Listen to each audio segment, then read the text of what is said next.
I am here on this first day of COP28 with the Right Honorable Sir Alok Sharma. But as we've known each other for some time, you said it was okay if I just called you Alok. And I know you're at the airport now, so thank you for taking the time. The first question is, it's been 2 years since you led COP26, and understanding you weren't satisfied with the agreement at the end of that session. What important strides do you think the world did make in fighting climate change since 2021? Well, Jen, great to see you again. And look, I mean, I think if we go back to just over 2 years ago in Glasgow, COP26, we were in a situation where we were still in the midst of COVID.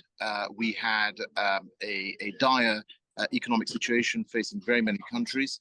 And of course, the geopolitics was getting worse and sadly got even worse after the COP with Putin's illegal invasion of Ukraine.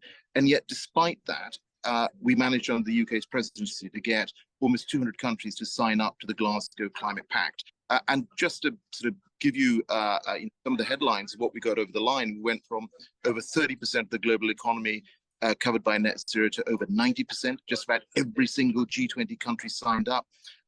We managed to get $130 trillion of private sector money signed up to net zero.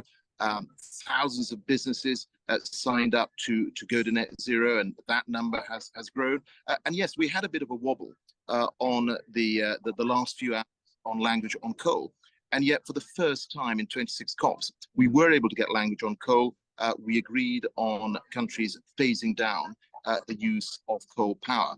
And if you look at what the IEA estimated at the time, the International Energy Agency, they said if you add up all the commitments that were made by governments, including, of course, the net zero commitments, the world was heading towards 1.8 degrees of global warming above pre-industrial levels. Now, the world agreed that in Paris, as you know, that we should do everything we can to limit global warming to 1.5 degrees. So we didn't get to 1.5, but I think we were able to say with some credibility that we had kept alive the hope of 1.5. But I said at the time it was a fragile win, and 1.5 was on life support, and that remains the case now.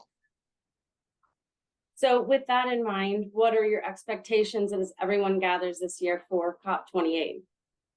Well, look, I think the COP28 president, their lodestar is to ensure that we keep 1.5 alive.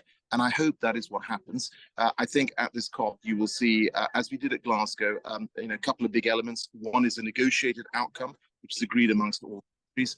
And the second is what the UAE is calling their action agenda, which are commitments that businesses and countries will make out negotiated outcome. So I think the sort of things you should be looking out for is announcements on energy, on finance, on nature, on health, on water, and inclusivity. But for me, what is going to be vitally important is for us to be able to say at the end of COP28 that we have kept alive the prospect of limiting global warming to 1.5 degrees. And I hope that world leaders will rise to the challenge. Well, Alok, as always, thank you for your invaluable insights. I know you have to catch your flight, so I look forward to speaking again at the end of these 2 weeks, and hopefully we can say it was a success. Real pleasure. Thank you, Jen. Bye. Thank you, Alok. Take care.